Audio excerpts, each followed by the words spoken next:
नमस्कार दोस्तों, मैं मनीष कुमार आपका हमारे YouTube चैनल वारपुर नौकरी 99 में हार्दिक स्वागत है। आज हम बात करेंगे रीजनिंग में कैलेंडर। किसकी बात करेंगे? कैलेंडर की। दो बात होती है कि कैलेंडर कहते किसे हैं, कि किसी भी परिभाषा होती है तो कैलेंडर कहते किसे हैं। किसकी बात हो रही है? कैलेंडर की बात हो रही है। और कैलेंडर कहते किसे हैं? तो कैलेंडर कहते किसे हैं? दिन प्लस सप्ताह प्लस माह प्लस वर्ष के संबंध को दर्शाने के लिए जिस साधन का उपयोग करते हैं ना, उसे क्या कहा जाता है? कैलेंडर कहा जाता है। दिन, सप्ताह व माह व वर्ष को दर्शाने के लिए जिस साधन का उपयोग करते हैं उसे क्या कहा जाता है? कैलेंडर कहा जाता है। बात होती है कि दिन एक दिन की बात की जाती है, तो दिन कहने का मतलब 24 घंटे के समूह को क्या कहा जाता है? एक दिन कहा जाता है। 24 घंटे के समूह क्या कहा जाता है? एक दिन कहा जाता है। दिन के बाद में बात होती है सप्ताह। सप्ताह का मतलब कितने दिन? 7 दिन। सप्ताह में कितने दिन होंगे? 7 दिन। 7 दिन के समूह को क्या कहा जाएगा? सप्ताह कहा जाएगा। और सप्ताह का पहला वार क्या होता है भाई? सोमवार। सप्ताह का पहला वार क्या होता है? सोमवार। दूसरे वार की बात करें तो दूसरा वार कौन सा होता है? मंगलवार। तीसरे वार की बात करते हैं बुधवार, चौथा गुरुवार, पांचवा शुक्रवार और छठवां शनिवार। सातवां वार व अंतिम वार, सप्ताह का अंतिम वार क्या होता है? रविवार। अंतिम वार क्या होता है? रविवार। कहने का मतलब सप्ताह का जब भी हम पढ़ेंगे तो सप्ताह का पहला वार क्या आएगा? सोमवार। और अंतिम वार की बात की जाएगी क्या आएगा? रविवार। सप्ताह का अंतिम वार क्या होता है? रविवार होता है। सप्ताह में कितने दिन होते हैं? 7 दिन होते हैं। और कितने वार होते हैं? 7 वार होते हैं। सप्ताह का पहला वार क्या होता है? सोमवार होता है। और अंतिम वार क्या होता है? रविवार होता है। उसके बाद में माह का मतलब महीने। जैसे महीने में 28 दिन भी होते हैं, 29 दिन भी होते हैं और 30 भी होते हैं और 31 भी होते हैं। 30, 31, 28 और 29। अब देखिए 30, 31 और कौन से महीने में? 28 कौन से महीने में होंगे? 29 कौन से महीने में होंगे? 30 कौन से में? और 31 कौन से में? देखिए सबसे पहले ऐसे कीजिए, जो इन पर आएगा इन्हें ऊपर उठे स्थानों पर आएगा तो ये कितने दिन के होंगे? 31 दिन के। जो इन खंडों में आएगा वो कितने दिन का होगा? महीना 30 दिन का। एक अपवाद होगा, कौन? फरवरी अपवाद इन खंडों में आ रहा है तो आएगा कितने दिन का? 30 दिन का आना चाहिए। लेकिन अपवाद स्वरूप 30 दिन की जगह कितने दिन का आता है? 28 और 29 का। 28 और 29 का, या तो 28 का आएगा या फिर 29 दिन का आएगा। 28 का कब आएगा? 29 का कब आएगा? ये वर्ष में पढ़ेंगे। तो इसमें देखिए कि 30 और 31 है। यहां से स्टार्ट किया जनवरी कितने दिन की होती है? 31 दिन की। उसके बाद में फरवरी 28 या 29 की होगी, इसकी फिक्स नहीं है, अभी आगे बताएंगे, ठीक है। उसके बाद में मार्च कितने दिन की? 31 की। मार्च के बाद में अप्रैल 30 दिन का। उसके बाद में मई कितने दिन की? 31। जून 30, जुलाई 31। यहाँ जुलाई से क्या हो गया? खत्म हो गया ना, तो वापस रिटर्न यहाँ से स्टार्ट करेंगे। और जुलाई और अगस्त है, कौन कौन से? जुलाई और अगस्त माह। जुलाई और अगस्त माह दोनों लगातार 31 दिन के 2 महीने होते हैं। लगातार 31 के 2 महीने कौन से हैं? जुलाई और अगस्त है। बाकी के सभी महीनों में एक 30 का होता है तो दूसरा कौन से? 31 का। और दूसरा 31 का, तीसरा कौन सा होगा? 30 का होगा। ऐसा कॉम्प्रोमाइज चलता है। लेकिन जुलाई और अगस्त में महीने 2 ऐसे हैं जो लगातार कितने दिन के होते हैं? 31 दिन के होते हैं। जैसे 12 महीने का समूह है क्या कहलाता है? वर्ष। कौन सी बात हो रही है? वर्ष की। तो 12 महीने का समूह है क्या कहलाएगा? वर्ष कहलाता है। 12 महीने के समूह क्या कहलाता है? वर्ष। अब देखो वर्ष की बात हो गई तो वर्ष होंगे दो प्रकार के। तो इससे पहले देखना कि दिन में, एक दिन में कितने घंटे, 24 घंटे। सप्ताह में कितने दिन है, 7 दिन। सप्ताह का पहला वार क्या होता है, सोमवार। अंतिम वार क्या होता है, रविवार। माह में 30 दिन, 31, 28 और 29 दिन होंगे। उसके बाद में दिन, सप्ताह, माह और वर्ष के संबंध को दर्शाने के लिए जिस साधन का उपयोग करते हैं उसे क्या कहा जाता है, कैलेंडर कहा जाता है। तो इसके बाद में देखिए कि वर्ष की बात होती है तो वर्ष दो प्रकार के होते हैं। वर्ष कितने प्रकार के होते हैं, दो प्रकार के। एक होता है साधारण वर्ष और एक होता है लीप वर्ष। एक तो वर्ष देखिए कि दो प्रकार के होते हैं, एक तो कौन सा, साधारण वर्ष, एक तो कौन सा, साधारण वर्ष, साधारण वर्ष, और एक होता है लीप वर्ष। कौन सा वर्ष है, लीप वर्ष। और लीप वर्ष को क्या बोला जाता है, अधिवर्ष भी बोला जाता है। लीप वर्ष को क्या बोला जाता है, अधिवर्ष भी बोला जाता है। लीप वर्ष को अधिवर्ष भी बोला जाता है। वर्ष दो प्रकार के होते हैं, एक साधारण वर्ष और एक लीप वर्ष। और लीप वर्ष को क्या बोला जाएगा, अधिवर्ष भी बोला जाता है। देखिए साधारण वर्ष कौन सा होगा और लीप वर्ष कौन सा होगा। देखिए सीधी सी बात रखिए कि जिस वर्ष में 4 का पूरा पूरा भाग चला जाएगा ना तो वो तो क्या होगा, लीप वर्ष है। और जिसमें नहीं जाएगा ये क्या होगा, साधारण वर्ष। अब ये नहीं है कि 4 का ही भाग क्यों दिया, यहाँ 4 का ही भाग क्यों दिया, क्योंकि संख्याएं तो 5 भी है, 3 भी है, 2 भी है, तो इनका औरों संख्याओं का भाग क्यों नहीं दिया। इसलिए नहीं दिया कि साधारण वर्ष में 365 दिन, साधारण वर्ष में कितने दिन है, 365 दिन और कितने घंटे होते हैं, 6 घंटे होते हैं। कितने घंटे, 6 घंटे।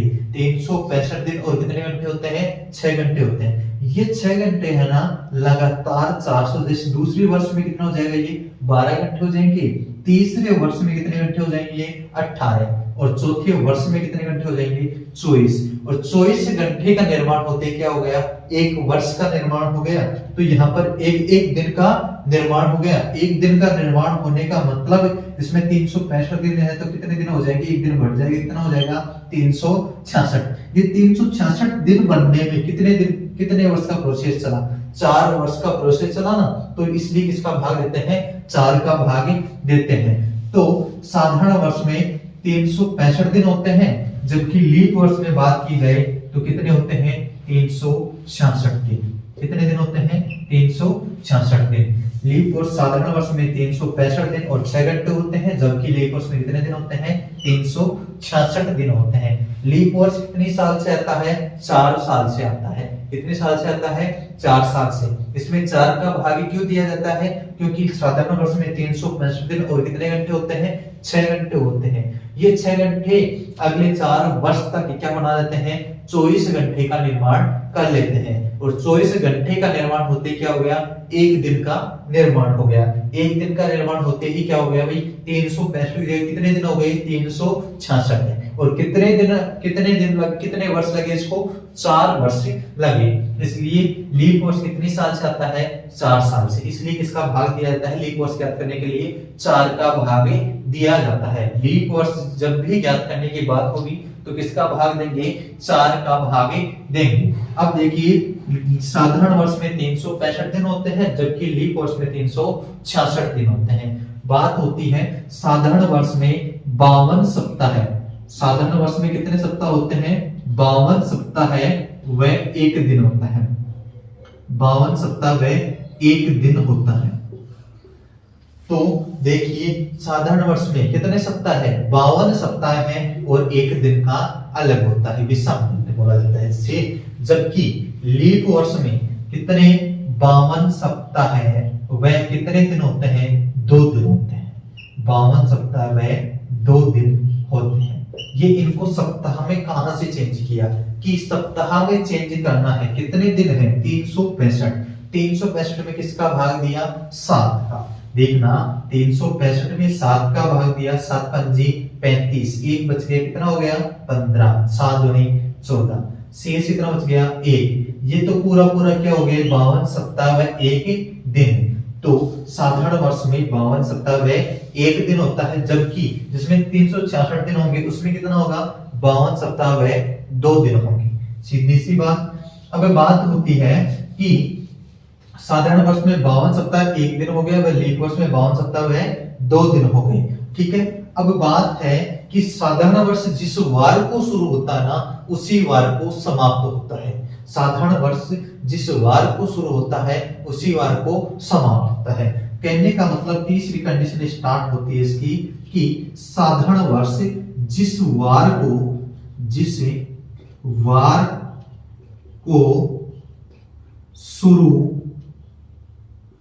होता है उसी वार को समाप्त होता है, उसी वार को समाप्त होता है। जैसे बात की जाती है कि साधारण वर्ष जिस वार को शुरू होगा ना उसी वार को क्या होगा समाप्त होगा। जैसे कैसे होगा भाई, जैसे मान लिया कि 1 जनवरी 2023 को सोमवार था। क्या वार था? सोमवार था। तो बताइए 31 दिसंबर 2023 को क्या वार होगा? 2023 को क्या वार होगा? देखिए 2023 साधारण वर्ष है या लीप वर्ष है? 23 में 4 की भाजकता का नियम क्या होता है भाई? दी गई संख्याओं की इकाई और दहाई में 4 की भाजकता का नियम है कि इकाई और दहाई की संख्याओं में यदि 4 से पूर्णतः भाजित है तो वह संख्या पूर्णतः किससे विभाजित होगी? 4 से। अब 23 में 4 का भाग नहीं जा रहा तो क्या है? ये एक साधारण वर्ष है। और साधारण वर्ष जिस वार को शुरू होता है उसी वार को क्या होता है? समाप्त होता है। जैसे 1 जनवरी को 2023 को सोमवार था तो 31 दिसंबर 2023 को क्या वार होगा?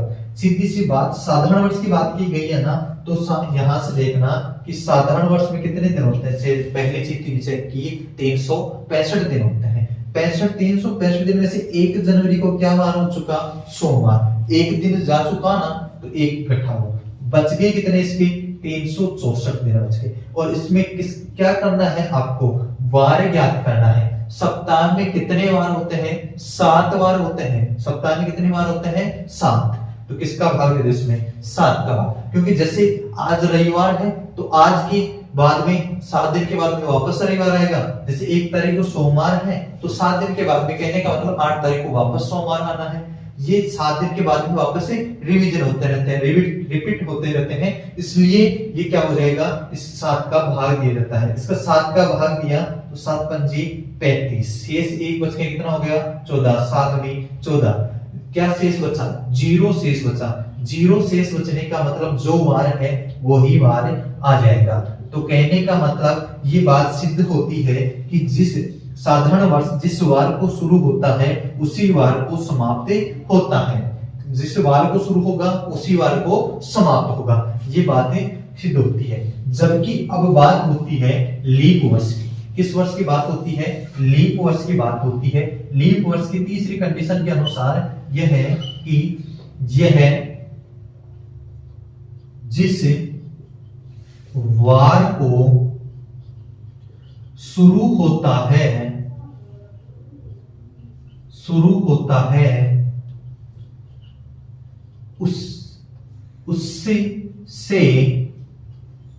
उससे अगले वार को समाप्त होता है। देखिए कि लीप वर्ष जिस वार को शुरू होता है उससे अगले वार को समाप्त होता है। ये ऐसा क्यों? क्योंकि साधारण वर्ष में ये बात बताई गई थी कि जिस वार को शुरू होता है साधारण वर्ष उसी वार को क्या होगा? समाप्त। जबकि लीप वर्ष की बात हो रही है जिस वार को शुरू होता है उससे अगले वार को क्या होगा? समाप्त होगा। अगले वार क्यों होगा? क्योंकि यहाँ पर लीप वर्ष में कितने दिन होते हैं? 366 दिन होते हैं। जबकि साधारण वर्ष में कितने दिन थे? 365 दिन। जैसे बात कर ली गई कि 1 जनवरी, कब की? 1 जनवरी 2016 को गुरुवार था। क्या वार था? गुरुवार था। तो बताइए 31 दिसंबर 2016 को क्या वार होगा? 31 दिसंबर 2016 को क्या वार होगा? अब 31 दिसंबर, सीधी सी बात देखना कि 2016 साधारण वर्ष है या लीप वर्ष है। पहली चीज चेक कीजिए, लीप वर्ष है या साधारण वर्ष है। 16 में 4 का भाग जाता है क्या? हाँ, 4 का भाग जाता है, तो क्या है? लीप वर्ष है। 2016 क्या है? लीप वर्ष है। और लीप वर्ष में कितने दिन होते हैं? 366 दिन होते हैं। लीप वर्ष में कितने दिन होते हैं? 366 दिन। 366 दिन होते हैं लीप वर्ष में। कितनी तारीख की बात की गई है? 1 जनवरी को। क्या वार हो चुका? गुरुवार। तो एक दिन घटा दो, बच के कितना? 365 दिन।